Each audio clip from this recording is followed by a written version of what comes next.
The night is suffocating in Yekaterinburg, July 16, 1918, and in a modest house that once belonged to a merchant named Ipativ, the last emperor of Russia cannot sleep. Nicholas Alexandrovich Romanov, who once commanded the largest empire on earth, now paces in a room barely larger than a prison cell, listening to the Revolutionary Guard's boots echoing through the hallways below. Outside these walls, Russia is tearing itself apart in a civil war so brutal that brother kills brother, and the very foundations of civilization seem to crumble into dust and blood. But inside this house, time moves differently. Here, in this suspended moment between the old world and the new, a family waits without knowing they are living their final hours. The Romanov dynasty, which ruled Russia for over 3 centuries, commanding territories that stretched from the Baltic Sea to the Pacific Ocean, controlling the fates of millions, will end not on a battlefield with honor and glory, but in a basement, in darkness, in a hail of bullets that will echo through history and spawn legends, mysteries, and questions that persist more than a century later. To understand how an empire falls, how a dynasty crumbles, how the supposedly divine right of kings dissolves into revolutionary fervor, we must journey backward through time, to the glittering palaces of St. Petersburg, to the golden age when the Romanovs seemed eternal, when their power appeared unshakable, when the very idea of their fall would have seemed impossible, even insane. The story begins not in 1918, but decades earlier, in a world of magnificent balls and frozen winters, of Orthodox churches with golden domes touching the sky, of a society so rigidly stratified that peasants and nobles might as well have lived on different planets. Nicholas II was born in 1868, on the feast day of Job, which his superstitious family would later see as a terrible omen, a prophecy of suffering written in the stars. He was not meant to be a revolutionary figure. Indeed, everything about his upbringing prepared him to be a conservative, a traditionalist, a man who would preserve rather than transform. His father, Alexander III, was a giant of a man, physically imposing and politically reactionary, who believed absolutely in autocracy, in the divine right of the Tsar to rule without parliament, without constitution, without limit. Young Nicholas grew up in the shadow of this colossus, never quite measuring up, always feeling inadequate, always aware that the weight of empire would one day crush down upon his shoulders. He was a family man at heart, someone who would have been far happier as a country gentleman, playing with his children, taking long walks, living quietly. But fate, that cruel mistress, had other plans. In 1894, Alexander III died unexpectedly, and Nicholas, at just 26 years old, found himself Emperor of Russia, a role he never wanted and for which he felt desperately unprepared. "I am not ready to be Tsar," he reportedly said, tears streaming down his face. "I never wanted to become one.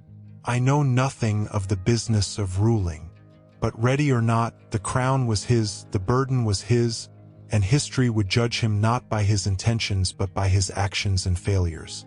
Within weeks of his father's death, Nicholas married the woman he loved, Alexandra of Hesse, a German princess who would become his closest confidant, his greatest support, and ultimately, one of the factors in his downfall. Alexandra was beautiful, deeply religious, emotionally intense, and utterly unsuited for the complex, dangerous game of Russian imperial politics. She believed in autocracy even more fervently than Nicholas. She saw any compromise with liberal reformers or constitutional government as a betrayal of God's will. Together, this couple would face the 20th century, a century of revolutions and world wars, of rapid technological change and social upheaval, armed only with 19th century ideas and an unshakable belief that the old ways would somehow prevail. The early years of Nicholas's reign seemed promising enough. Russia was industrializing rapidly, cities were growing, railways were spreading across the vast steppes, and culture flourished in the salons and theaters of St. Petersburg and Moscow. But beneath this glittering surface, profound tensions were building. The vast majority of Russians were peasants, living in conditions that had barely changed since the Middle Ages, bound to the land, illiterate, desperately poor, while a tiny aristocracy lived in unimaginable luxury.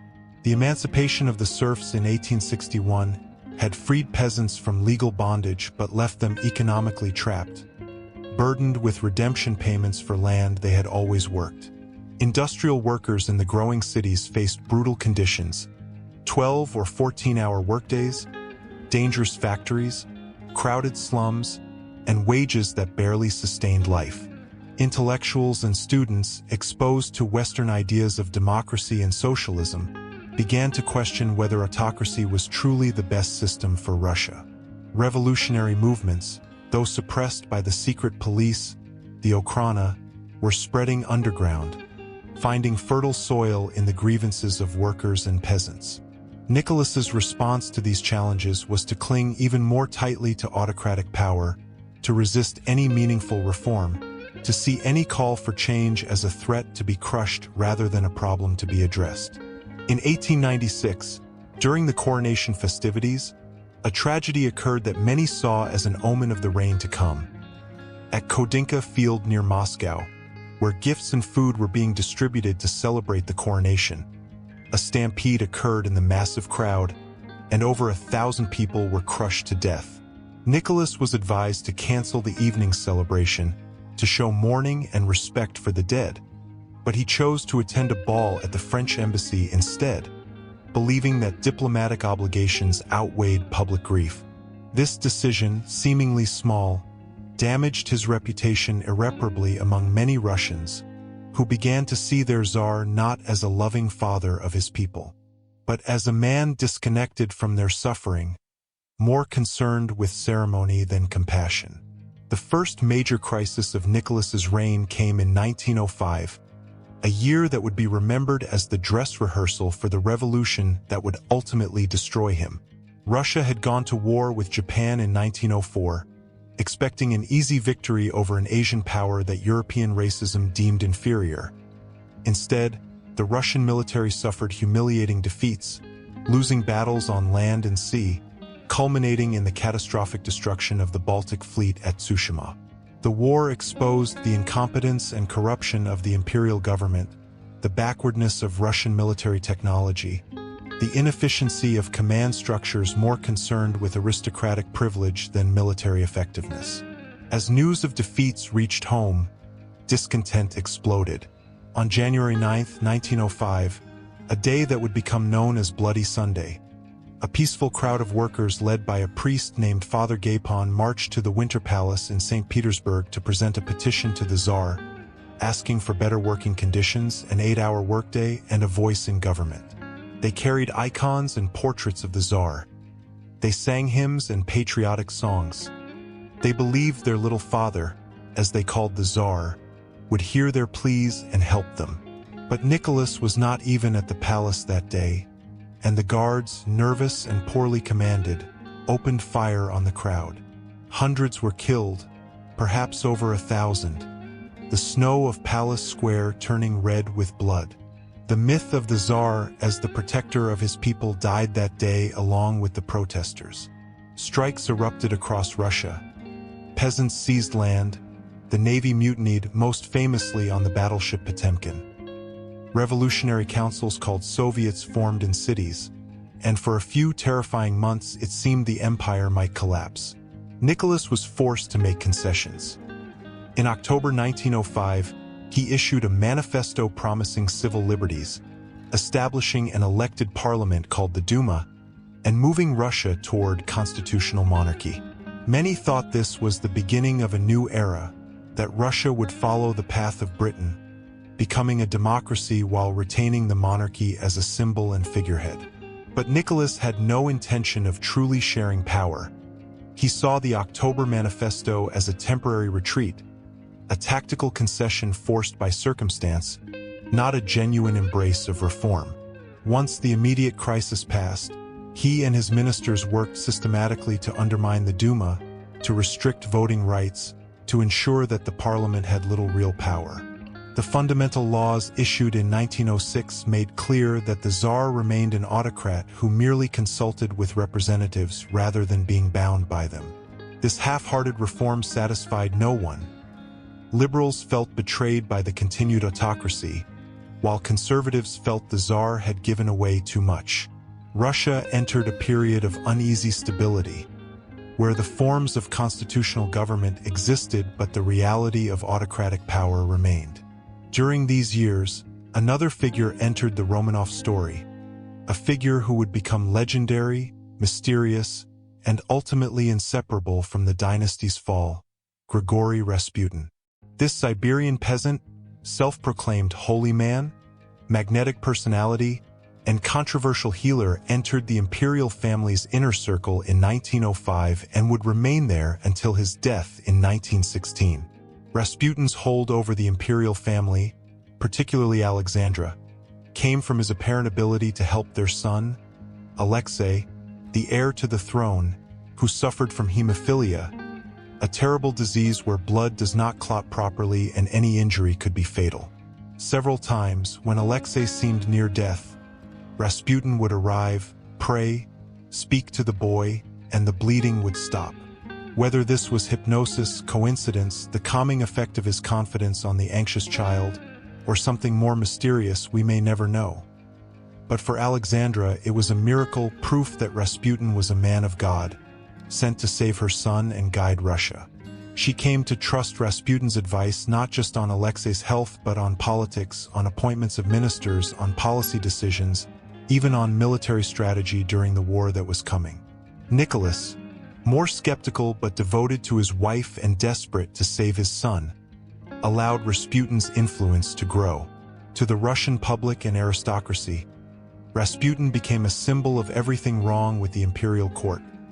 Corrupt, debauched, unaccountable, a peasant with too much power, a hypocrite who preached salvation while engaging in drunkenness and sexual impropriety.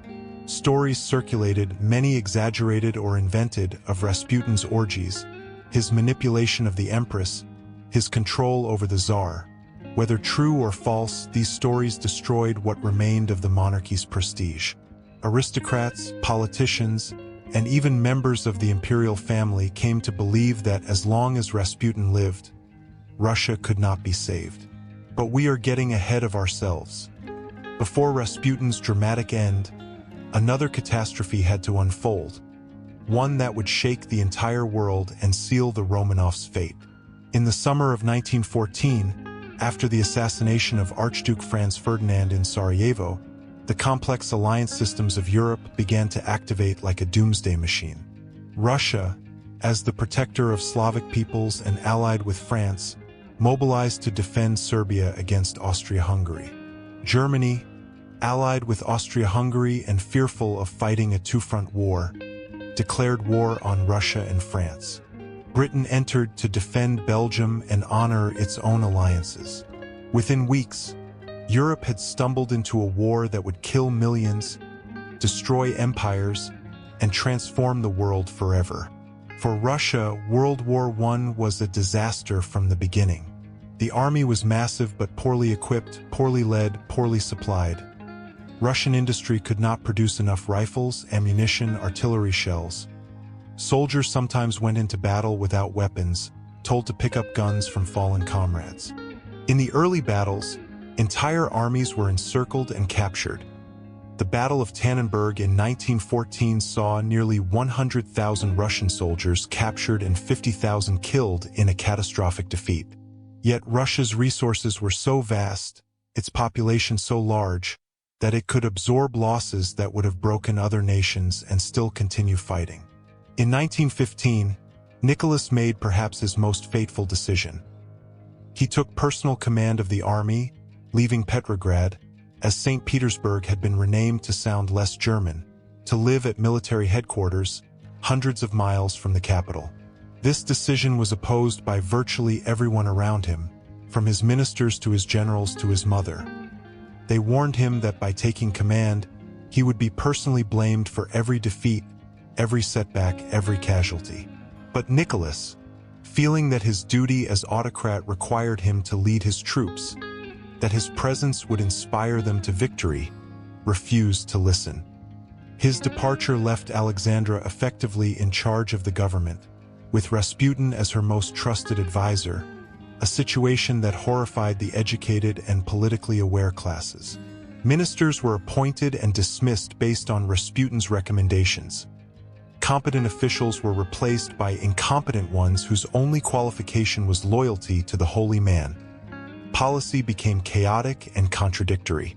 Rumors spread that Alexandra, because of her German birth, was a spy, that she and Rasputin were working for Germany, that they were deliberately sabotaging the war effort.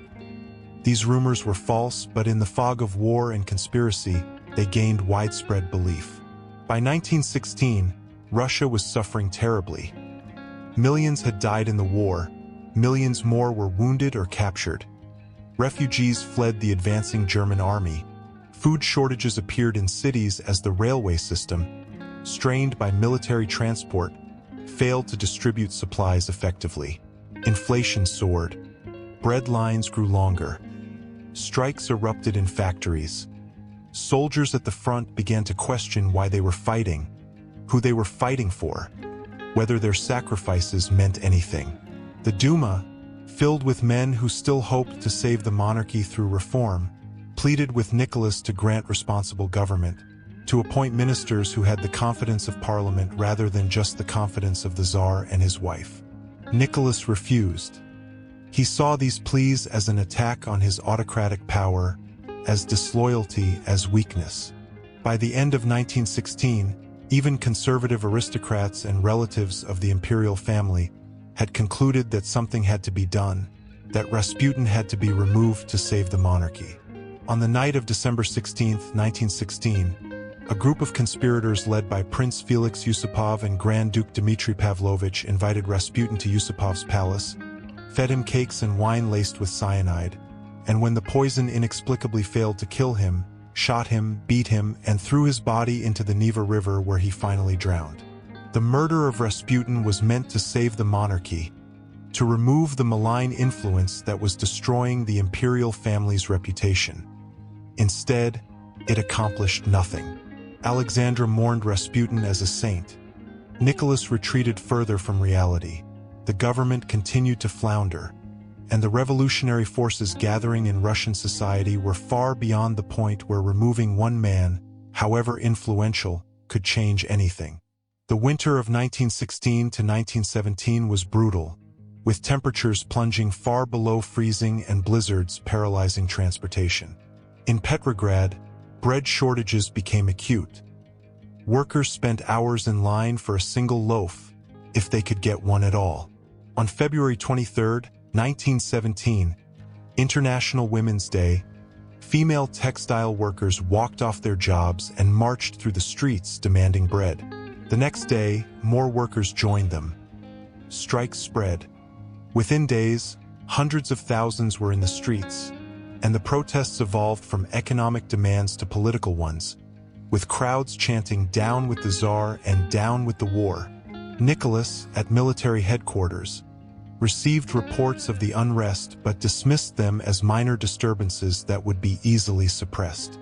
He ordered the military to restore order, to use force if necessary, to shoot protesters if they did not disperse. But something had changed in Russia. The soldiers, many of them peasants and workers themselves, began to refuse orders to fire on the crowds. The Pavlovsky Regiment mutinied. Other units followed. Suddenly, instead of suppressing the revolution, the military was joining it. The Duma, trying to maintain some control over events, formed a provisional committee. Simultaneously, workers and soldiers formed their own Soviet or council, mirroring the 1905 revolution. Dual power emerged, with two competing centers of authority in the capital, neither fully in control. Nicholas, finally understanding the gravity of the situation, left headquarters to return to Petrograd, but revolutionary forces controlled the railways, and his train was stopped and diverted. On March 2, 1917, in a railway car in Pskov, isolated from his capital, his army, his family, Nicholas II abdicated the throne for himself and his son Alexei, whose hemophilia made him unsuitable to rule in such chaotic times.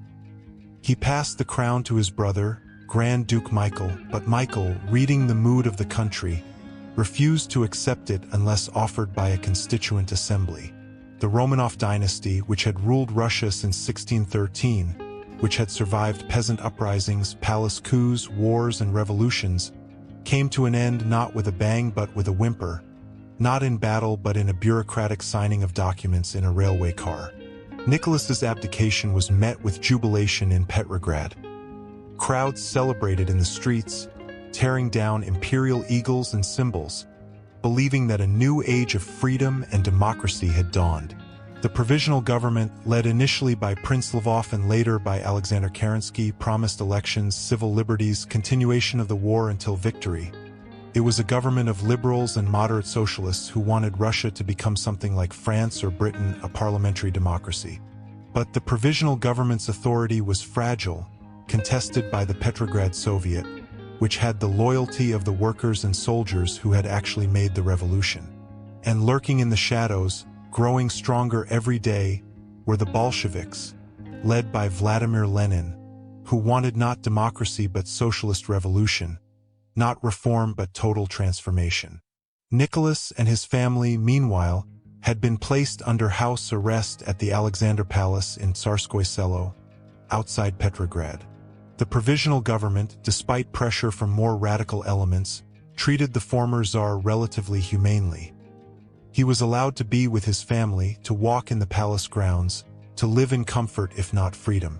Kerensky, who visited them, found Nicholas surprisingly calm, almost relieved to be free of the burden of rule. He spent his time with his children, playing games, reading aloud, chopping wood for exercise. But as the months passed and political conditions in Russia deteriorated, the imperial family's situation became more precarious. The provisional government wanted to send them abroad, to Britain, where King George V, Nicholas's cousin who bore a striking physical resemblance to him, might grant them asylum. Plans were made. Arrangements were discussed. But then Britain, fearing that housing the unpopular former Tsar might spark Republican sentiment in their own country, withdrew the offer. France refused. Other countries refused. No one wanted to take responsibility for the deposed autocrat and his family.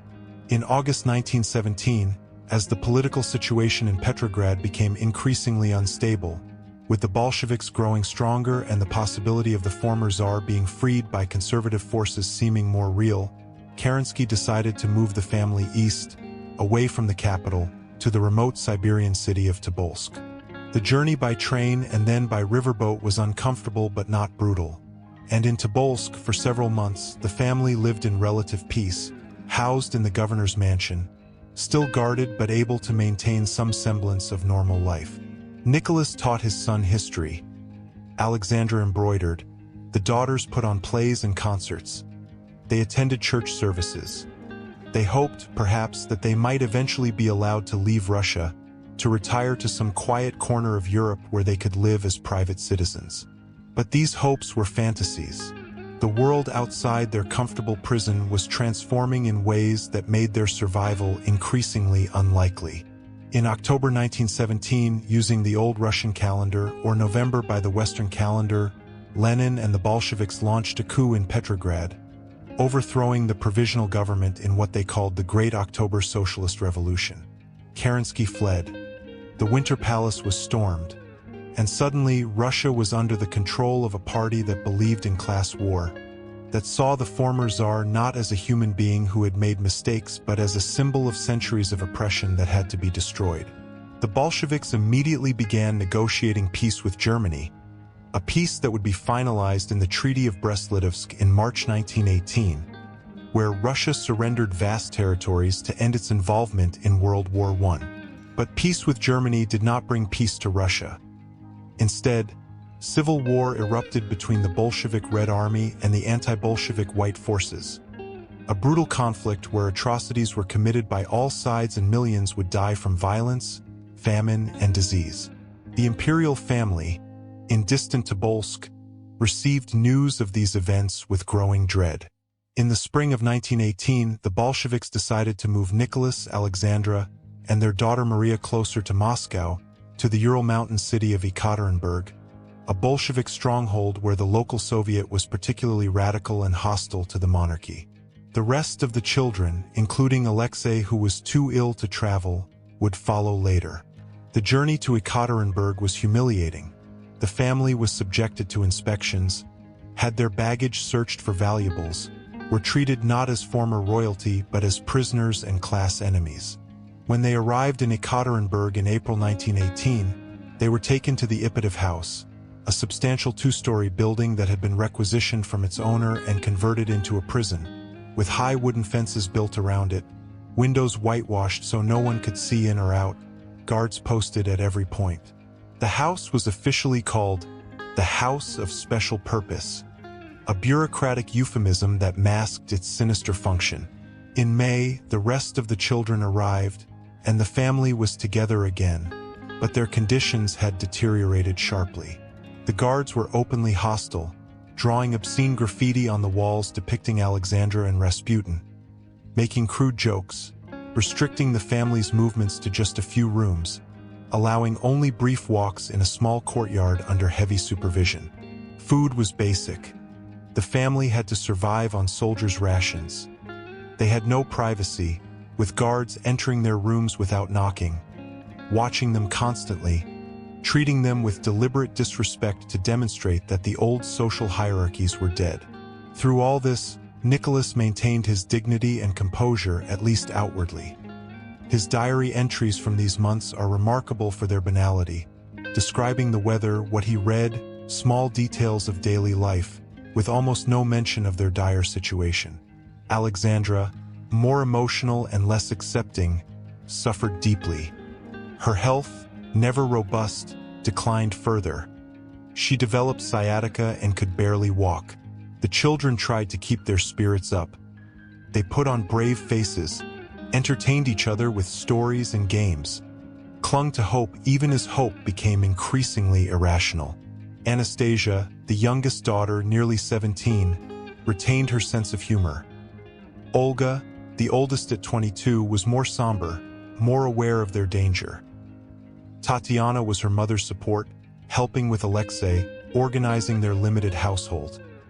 Maria remained warm and friendly even to the guards, some of whom softened toward her. Alexei, just 13 and weak from his hemophilia, spent much of his time in bed or in a wheelchair, unable to play as a normal boy his age would. With the family were several loyal retainers who had chosen to accompany them into imprisonment. Dr. Eugene Botkin, the court physician who could have escaped but refused to abandon his patients. Anna Demidova, Alexandra's maid. Alexei Trupp, Nicholas's valet, and Ivan Karatanov, the cook. These four would share the family's fate. Outside the Ipatov house, the civil war was intensifying. White forces under Admiral Kolchak were advancing toward Yekaterinburg from the east, and Bolshevik leaders in Moscow began to worry that the Whites might capture the city and free the former Tsar, who could then become a symbol for the anti-Bolshevik forces. Lenin and Sverdlov, the Bolshevik leaders, needed to decide the family's fate.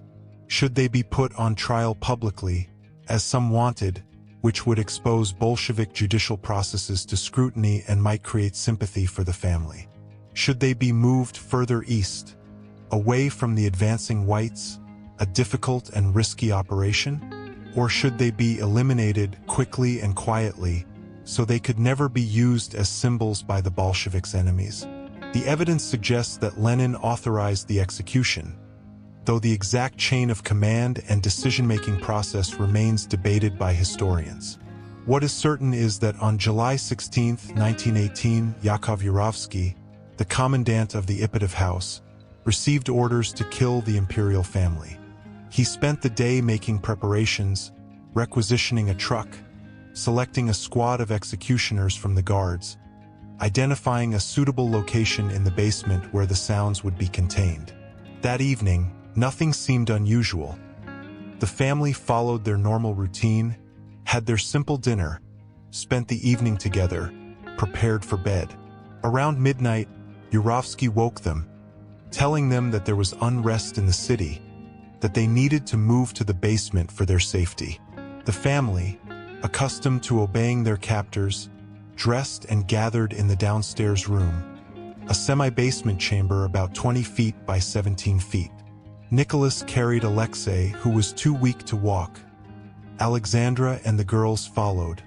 The servants accompanied them. Yurovsky brought chairs for Alexandra and Alexei to sit on.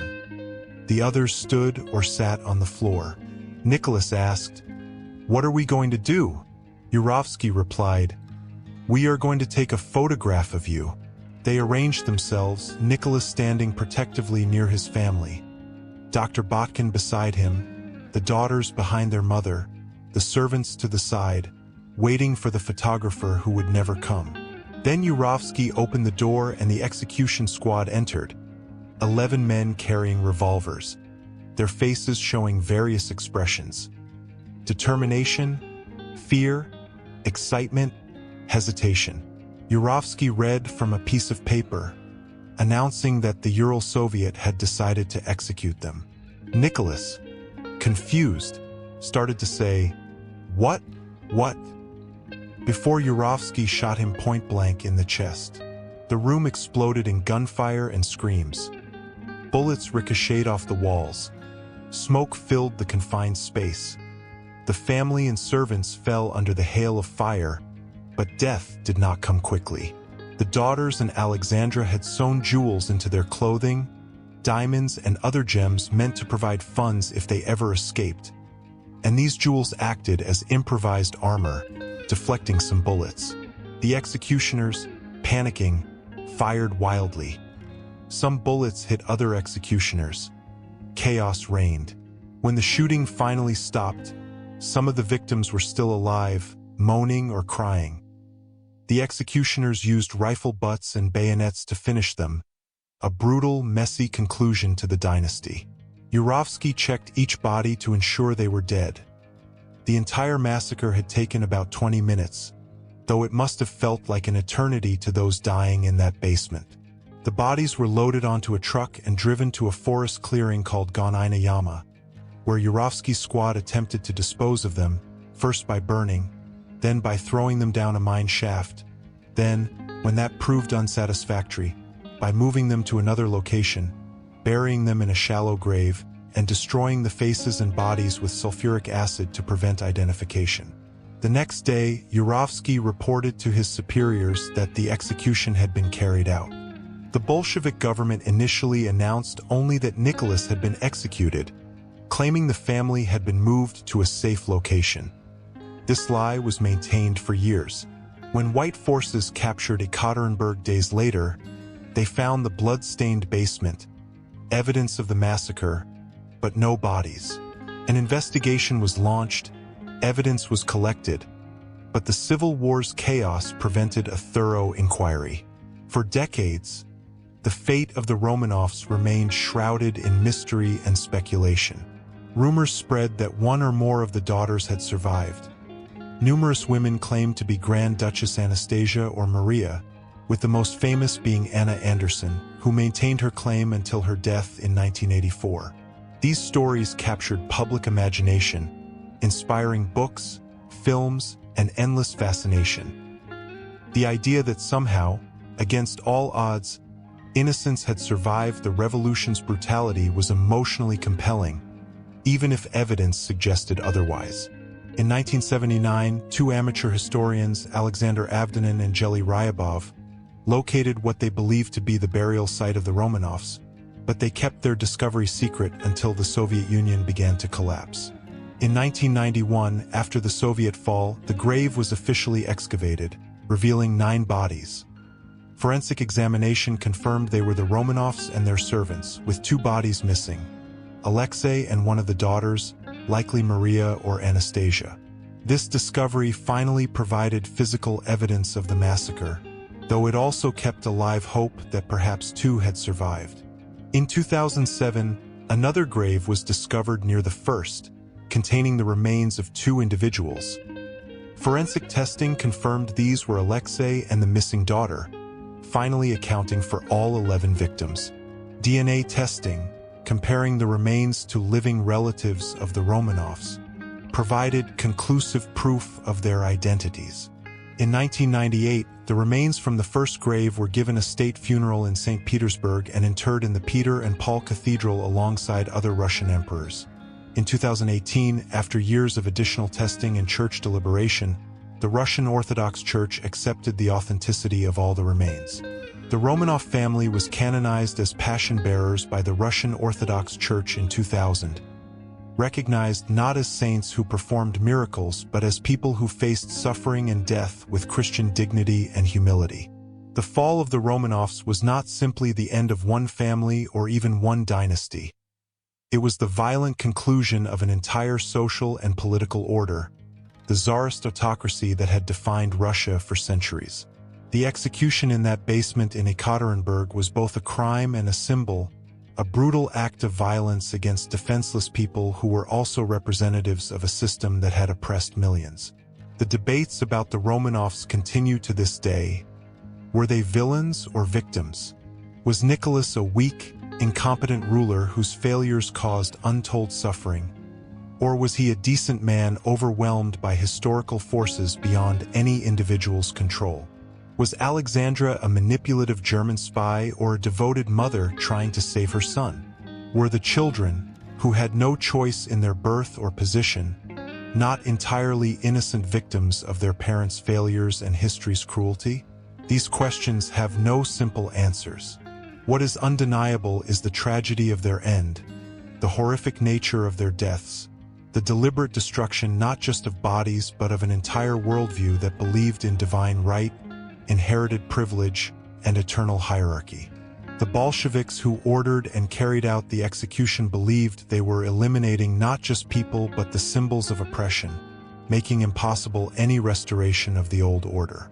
In this, they succeeded.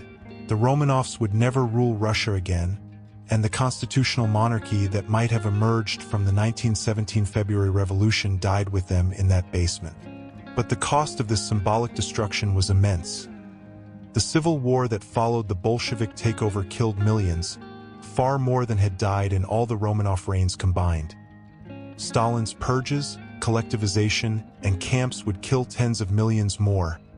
And the Soviet system, despite its promises of equality and justice, would create new hierarchies, new oppressions, new suffering. The destruction of the old order did not automatically create a better one, and the idealism of 1917 would curdle into the totalitarianism of the Stalin era. Today, more than a century after that July night in Yekaterinburg, Russia's relationship with the Romanovs remains complex and contradictory. Some see them as martyrs, symbols of a lost golden age when Russia was a great power, respected in the world, a time before the chaos and suffering of the Soviet era. Churches and monuments have been built to honor them, and pilgrims visit the site of their execution. Others see them as representatives of an unjust system that deserved to fall, where a tiny aristocracy lived in luxury while millions suffered in poverty, where dissent was crushed, where minorities were persecuted, where modernization came too slowly and reform too grudgingly. Both views contain truth. History is rarely simple, and the Romanovs, like all historical figures, were complex, flawed humans who lived in complex, challenging times. The legacy of their fall extends far beyond Russia. It marked the beginning of the age of revolutions that would transform the 20th century, inspiring communist movements worldwide, terrifying capitalist governments, contributing to the ideological divide that would define the Cold War. The image of the last Tsar and his family, murdered in a basement, became a powerful symbol used by both sides. For anti-communists, it demonstrated the brutal, inhuman nature of Bolshevism. For communists, it represented the necessary destruction of the old order to make way for the new. In the end, what remains most powerful about the story of the Romanovs' fall is its human dimension, the transformation of abstract historical forces into personal tragedy. When we read about revolutions and the fall of empires, we tend to think in terms of large forces, economic conditions, class conflict, military defeat, political movements. But at the center of this particular historical moment were real people. A family with hopes and fears, parents who loved their children, children who trusted their parents, servants who remained loyal even unto death. In that basement in Yekaterinburg, history and humanity collided with terrible force, and 11 people died not because of who they were as individuals but because of what they represented. Nicholas Romanov was not a great Tsar. History judges him harshly, and with reason. He was rigid when flexibility was needed, autocratic when compromise could have saved his dynasty, blind to the suffering of his people until it was far too late. He clung to power when sharing it might have preserved it. He trusted the wrong advisors. He made catastrophic decisions, particularly his handling of World War I. Under his rule, Russia suffered military defeat, economic collapse, and social disintegration. The February Revolution that overthrew him was not an unexpected conspiracy, but the inevitable result of decades of misrule and the regime's failure to adapt to the modern world. Yet Nicholas was also a devoted father, a faithful husband, a man who, when stripped of power and imprisoned, maintained his dignity and faced death with courage. His daughters were innocent young women whose only crime was being born into an imperial family. Alexei was a sick child who never had a chance to grow up. The servants who died with them were loyal people who could have saved themselves but chose to stay with the family they served. It is possible to condemn the system they represented while mourning their deaths, to understand why the revolution happened while deploring the brutality of their end.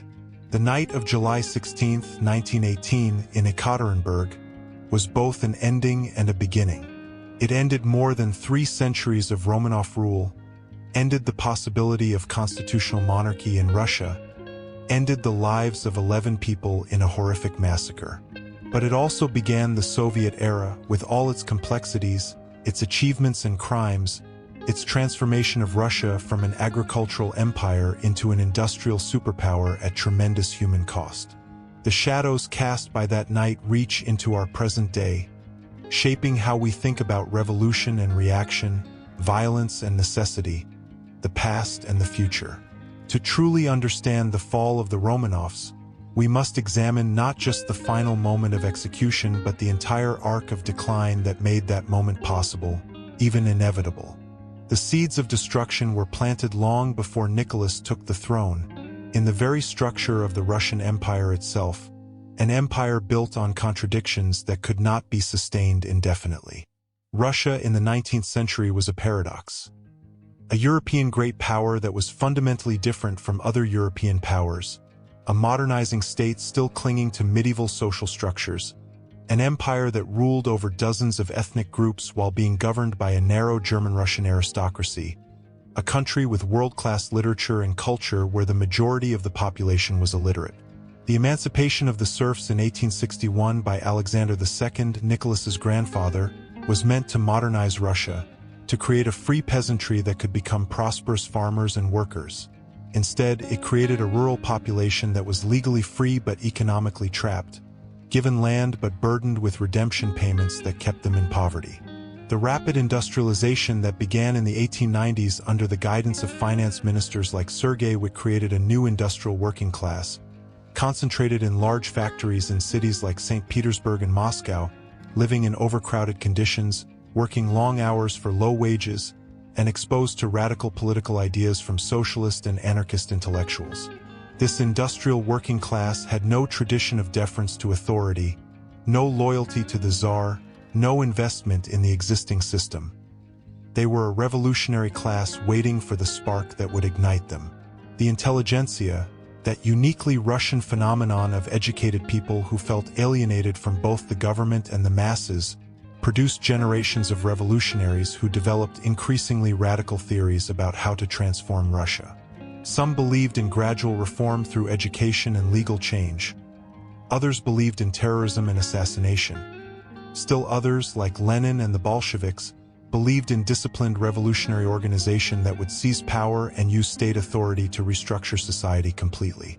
The government's response to this revolutionary ferment was repression.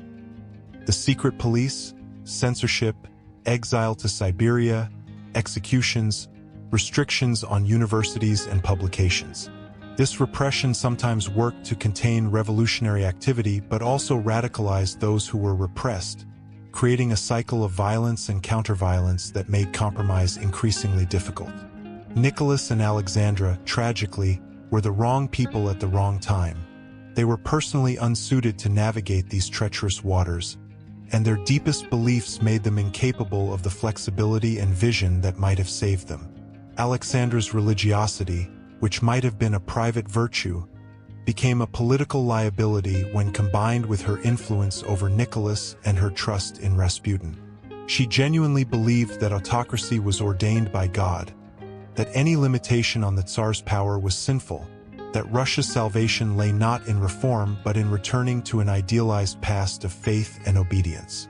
When ministers or relatives tried to explain the political situation, to warn her about Rasputin's destructive influence, to plead for reform, she dismissed them as weak or disloyal. Her letters to Nicholas, especially during World War I when he was at military headquarters, consistently urged him to be strong, to not give in to demands for reform, to show himself as an autocrat. "Be Peter the Great, be Ivan the Terrible, be Emperor Paul," she wrote, invoking Russian rulers known for their ruthlessness and absolute power, seemingly unaware that the age of such rulers had passed, that the 20th century required different approaches. Nicholas, for his part, was a man of limited imagination and vision, someone who could manage routine administrative tasks but who was overwhelmed by crisis. He was not cruel or deliberately oppressive. Indeed, he was in many ways a kind and gentle person in his personal relationships. But his kindness was private, not political. He could feel sympathy for individual suffering without connecting it to systemic problems requiring structural solutions. He believed sincerely that he was responsible to God for Russia, that his autocratic power was a sacred trust passed down through generations, and that to share or limit this power would be to betray his duty. This made him rigid in exactly the moments when flexibility was essential. When the Duma begged him to appoint a government responsible to Parliament, he saw this as an attack on autocracy rather than an attempt to save the monarchy. When workers struck or peasants revolted, he saw disorder to be suppressed rather than grievances to be addressed. His inability to understand the modern world, to recognize that the old methods no longer worked, to adapt and compromise, made the fall of his dynasty more certain with each passing year. The role of World War I in the Romanovs' fall cannot be overstated. The war exposed and exacerbated every weakness in the Russian system, strained resources beyond the breaking point, and created conditions that made revolution possible. When Russia entered the war in 1914, there was initially a wave of patriotic enthusiasm. Workers who had been striking returned to factories. Political parties declared a truce. The country seemed united. But this unity was shallow and short-lived, based on the expectation of a quick, victorious war. Instead, the war dragged on year after year, consuming men and resources at an astronomical rate. Russian casualties were staggering. By the end of the war, Russia had suffered approximately 9 million casualties, including nearly 2 million dead. Entire armies were destroyed in futile offensives.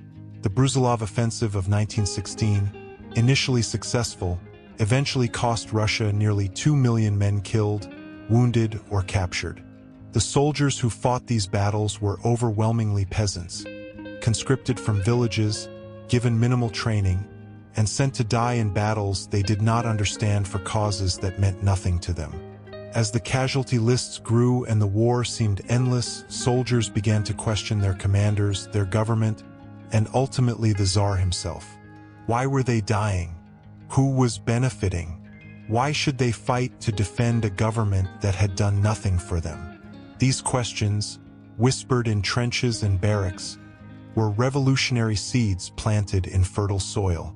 The war also destroyed the Russian economy. The government financed the war by printing money, causing inflation that wiped out the savings of the middle class and made food increasingly expensive for workers. The railway system, diverted to military transport, could not adequately supply cities with food, even though the countryside was producing enough. By the winter of 1916 to 1917, bread lines in Petrograd stretched for blocks. Women waited hours in freezing cold for a loaf of bread, if there was bread to be had. This was the immediate trigger for the February Revolution. It began not as a political movement but as a simple demand for bread, for the ability to feed one's family, the most basic requirement of any government. When the government could not even ensure food supplies to its capital city, when soldiers sent to suppress protests instead joined them, when the entire structure of authority simply collapsed, it revealed how hollow the autocracy had become, how little genuine loyalty or support it retained. The February Revolution of 1917, which overthrew Nicholas, was spontaneous and almost accidental. No revolutionary party planned it or led it in its crucial early days. It was a genuine popular uprising, and its success was due not to revolutionary strength but to regime weakness. Nicholas's abdication, which followed within days of the revolution's start, was almost an afterthought. By the time he agreed to step down, his abdication was merely formalizing what had already occurred, recognizing that he had lost all authority. The tragedy is that this revolution, the February Revolution, was actually moderate and democratic. It did not have to lead to Bolshevik dictatorship. The provisional government that took power after Nicholas's abdication was composed of liberals and moderate socialists who wanted to establish a democratic republic, to continue the war as allies with Britain and France, to implement reforms that would make Russia a modern, free country. But the provisional government made fatal errors that opened the door for the Bolsheviks. First, it insisted on continuing the war, failing to recognize that the Russian people were exhausted, that soldiers were deserting by the hundreds of thousands, that no government could maintain legitimacy while prosecuting an increasingly unpopular war. Second, it delayed land reform, failing to immediately redistribute land to peasants, which was their most fundamental demand. Third, it lacked a strong leader with popular support. Kerensky, who became prime minister, was a gifted orator but a poor organizer and strategist. The provisional government existed in a strange limbo, claiming authority but sharing power with the Petrograd Soviet, which had the actual loyalty of workers and soldiers. This dual power arrangement was inherently unstable. It meant that orders issued by the government might or might not be obeyed, depending on whether the Soviet agreed. Lenin, returning to Russia in April 1917 with German assistance, immediately recognized the opportunity. While other socialist leaders were willing to cooperate with the provisional government, Lenin argued for immediate seizure of power, for Soviet rule, for ending the war and redistributing land. His slogans were simple and appealing: peace, land, bread, and all power to the Soviets. The Bolsheviks, a small party in February, grew rapidly through the spring and summer of 1917, not because their ideology was so attractive but because they promised simple solutions to immediate problems. When they seized power in October, it was less a revolution than a coup. They took over key positions in Petrograd with minimal resistance, arrested the provisional government, and declared Soviet power. The real revolution, the one that involved mass participation and popular energy, had been in February. October was the Bolshevik hijacking of that revolution, the replacement of one form of authoritarianism with another. For Nicholas and his family, imprisoned first in Tsarskoye Selo and then in Tobolsk, these events were experienced at a distance, through letters and newspapers that reached them sporadically. They understood that their lives had changed forever, that they would never again be emperor and empress, but they did not yet understand that their lives were in danger.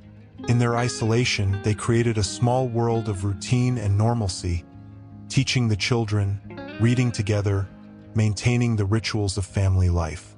Nicholas's diary from this period is remarkable for its ordinariness.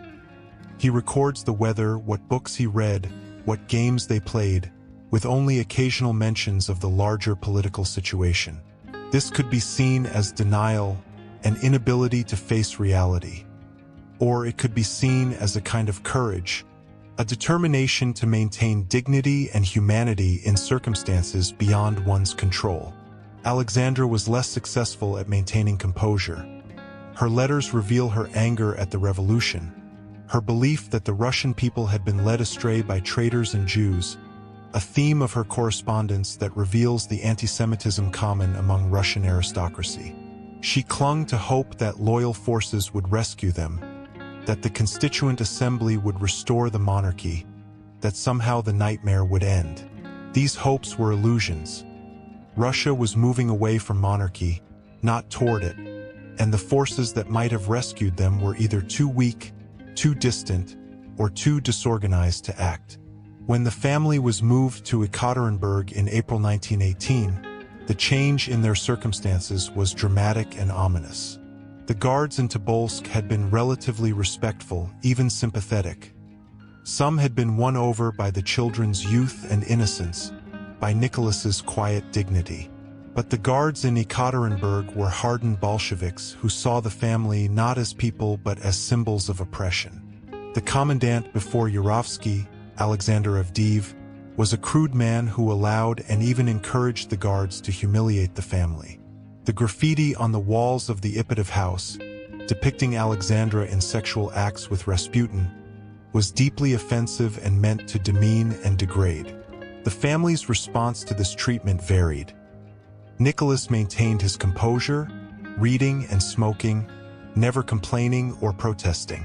Alexandra, already ill, became more withdrawn, spending most of her time in her chair or bed, comforting Alexei when his hemophilia caused pain. The daughters tried to maintain normalcy, sewing, talking, writing in their diaries, but their entries reveal their growing despair. Olga, the eldest, wrote of loneliness and fear. Tatiana remained outwardly strong but confided to her diary her worry for her mother and brother. Maria tried to befriend the guards, seeing them as human beings rather than enemies, a kindness that some guards found touching and others found naive. Anastasia, the youngest and traditionally portrayed as vivacious and playful, became quieter in Yekaterinburg. The reality of their situation was sinking in even for the most optimistic. The servants who stayed with the family deserve remembrance. They had opportunities to leave, to save themselves, but chose loyalty over safety. Dr. Bakin was a respected physician who could have had a comfortable life anywhere. He stayed because he felt duty-bound to care for Alexei and because he had developed genuine affection for the family. Anna Demidova had served Alexandra for many years.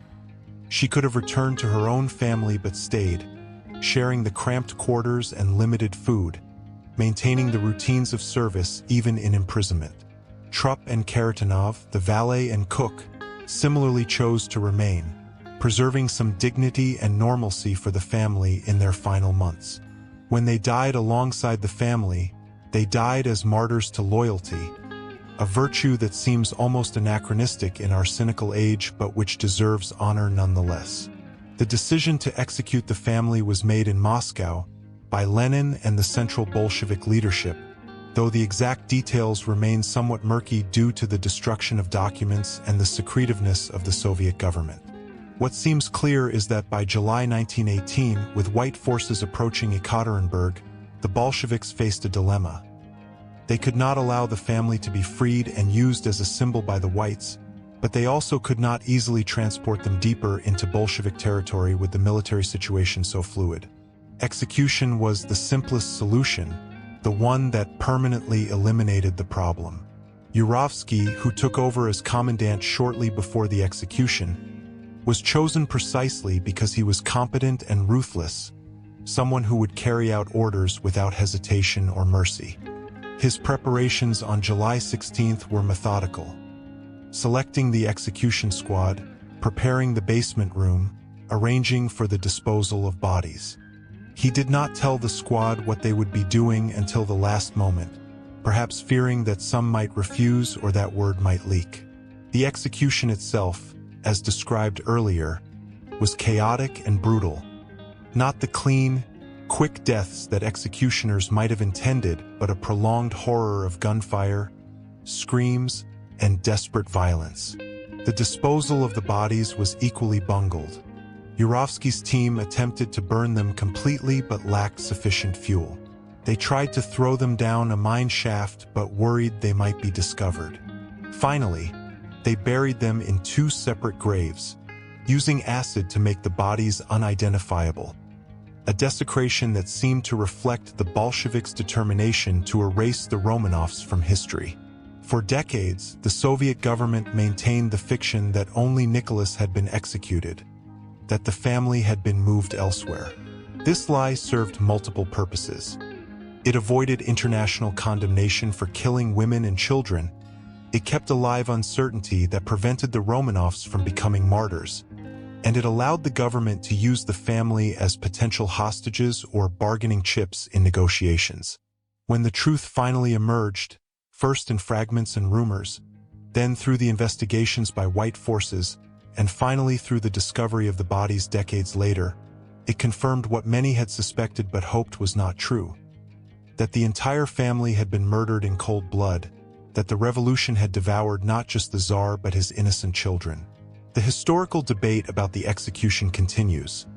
Some historians argue it was a necessary act in the context of civil war, that the Bolsheviks could not risk the Romanovs becoming a rallying point for counter-revolution. Others argue it was an atrocity, the murder of children and defenseless people that cannot be justified by political necessity. Both views have merit. History is full of moments where political necessity and moral wrong conflict, where the logic of power demands actions that ethics condemns. What is undeniable is that the execution solved the Bolsheviks' immediate problem but created a longer-term propaganda disaster, giving their opponents a powerful symbol of Bolshevik brutality, an event that would be cited for decades as evidence of communist inhumanity. The aftermath of the execution saw the continuation of the Civil War, which the Reds eventually won, consolidating Bolshevik control over Russia and establishing the Soviet Union. Other members of the Romanov family who had not been imprisoned with Nicholas were hunted down and killed. Grand Duke Michael, Nicholas's brother to whom he had offered the throne, was murdered in June 1918. The Dowager Empress Maria Fyodorovna, Nicholas's mother, managed to escape Russia in 1919, eventually settling in Denmark, where she lived until 1928, refusing to believe that her son and grandchildren were dead. Other Romanovs escaped to Europe, where they lived as exiles and refugees, occasionally plotting restoration but more often simply trying to survive in reduced circumstances. The execution marked the end of any realistic possibility of monarchist restoration in Russia. With the direct line of succession eliminated, there was no unifying figure around whom monarchists could rally. The Soviet era that followed would last over 70 years, transforming Russia utterly, for better and worse. The industrialization and modernization that the Romanovs had begun haltingly was accelerated under Stalin to a brutal pace, with 5-year plans that turned the Soviet Union into an industrial power but at enormous human cost. The peasantry was collectivized, with millions dying in famines, especially in Ukraine where the Holodomor killed millions. The purges of the 1930s saw even old Bolsheviks, heroes of the revolution, arrested, tortured, and executed in show trials that made a mockery of justice. World War II brought devastation to the Soviet Union, with over 20 million dead, but also victory and superpower status. The Cold War positioned the Soviet Union as the leader of the communist world, locked in ideological and military competition with the United States. And through all this, the memory of the Romanovs was suppressed, their palaces turned into museums, their history rewritten to emphasize their oppression and backwardness while ignoring their humanity.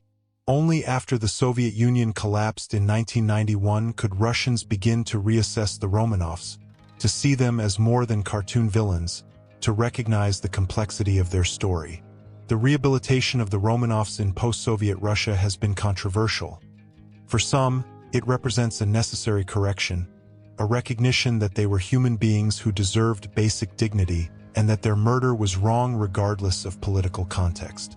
For others, it represents a dangerous nostalgia for an oppressive past, a whitewashing of the autocracy's crimes, a failure to remember the suffering of millions who lived under Tsarist rule. The canonization of the family by the Russian Orthodox Church was particularly controversial, with critics arguing that Nicholas's failures as a ruler should disqualify him from sainthood, even as passion-bearer. The Church's response was that the canonization recognized their Christian acceptance of suffering and death, not their political achievements or failures, that they died with faith and without hatred for their killers, which is itself a form of martyrdom. The question of what might have been if the Romanovs had survived is eternally tantalizing and ultimately unanswerable. If Britain had accepted them, if they had been allowed to go into exile, if the Civil War had gone differently, might Nicholas have lived out his days as a private citizen, perhaps writing memoirs, perhaps advocating for restoration, but ultimately powerless? Might his children have married and had their own families, spreading Romanov blood through European nobility as so many other deposed royals have done? Might Russia have eventually developed a constitutional monarchy, as Kerensky and the provisional government had hoped, avoiding the extremes of both Tsarist autocracy and Bolshevik dictatorship? These questions are exercises in counterfactual history, interesting to ponder but impossible to answer with certainty. What we know is what actually happened. The family was murdered, the monarchy ended, Russia took a different path. Whether that path was inevitable or contingent on specific choices and circumstances remains debated. Historians argue about whether the Bolshevik victory was foreordained by social and economic conditions or whether it was the result of specific decisions, Lenin's genius, the provisional government's errors, the unique circumstances of 1917. Probably the truth is some combination. Large forces creating possibilities, specific individuals and choices determining which possibility became reality. The story of the Romanovs resonates because it combines the political and the personal, the historical and the human, in ways that pure political or military history cannot. When we read about the Treaty of Brest-Litovsk or the Russian Civil War, we are dealing with abstractions, with forces and movements and policies. But when we read about a family huddled in a basement, about children dying alongside their parents, about servants choosing loyalty unto death, we are dealing with human reality in its most raw and tragic form. This is why the Romanov story has inspired countless books, films, documentaries, and artistic works. It provides a human face to vast historical transformations, a story we can emotionally connect with even if we intellectually understand the larger forces at play. The photographs of the family, especially those taken during their imprisonment, are haunting in their ordinariness. They show people who look like anyone's family, posing together, smiling occasionally despite their circumstances, trying to maintain normality. The daughters, in their white dresses and with their long hair, look like any young women of their era. Alexei, thin and pale from his illness, looks like any sick child. Nicholas, with his beard and military uniform, looks like a middle-aged man carrying a heavy burden. Alexandra, seated due to her inability to walk, looks worn and worried. These are not the images of distant historical figures but of real people, and that reality makes their fate more affecting. In the end, the fall of the Romanovs teaches us about the limits of power, the dangers of rigidity, the importance of adaptation and reform, and the tragic cost when leaders fail to meet the challenges of their time. Nicholas II was not a monster. He was a man whose limitations and whose devotion to an outdated political philosophy made him incapable of saving his dynasty or his country from catastrophe.